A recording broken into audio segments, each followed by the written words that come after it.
Le pôle de croissance de Bagré est en difficulté et nous travaillons à nous en sortir.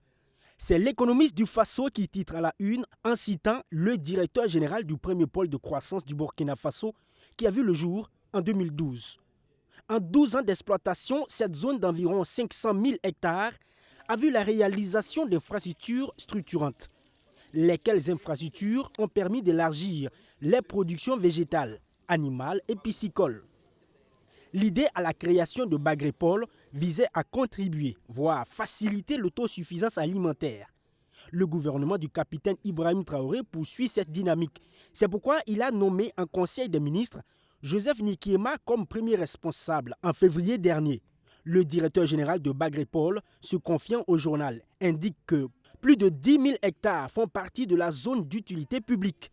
Pour cette campagne humide, ces terres qui ont commencé à être exploitées ou qui seront emblavées devront être 5 500 hectares. Et la production de riz en quantité importante devrait sortir de cette zone. À côté de ces productions agricoles, il y a aussi des stations piscicoles. Si la production annuelle attendue est de 120 tonnes avec les 11 bassins, on estime aujourd'hui à 50 tonnes par an.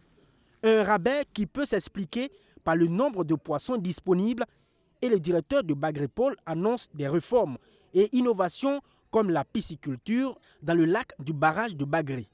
Sur le volet agricole, l'une des difficultés majeures s'explique par le fait que toutes les terres qui ont été allouées aux entrepreneurs agricoles ne sont pas encore mises en valeur alors que la demande est forte et cela constitue un manque à gagner, fait savoir Joseph Nikiema.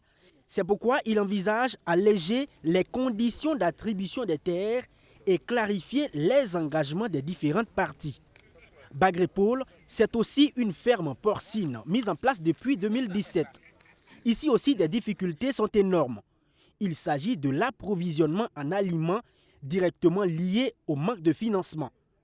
Pour lever tous ces goulots d'étranglement, les premiers responsables de la zone attendent la validation du programme des activités de 2024, dans le but d'accélérer le processus de mise en œuvre de tous les programmes et amorcer la souveraineté alimentaire réelle du Burkina Faso avec des résultats tangibles et concrets.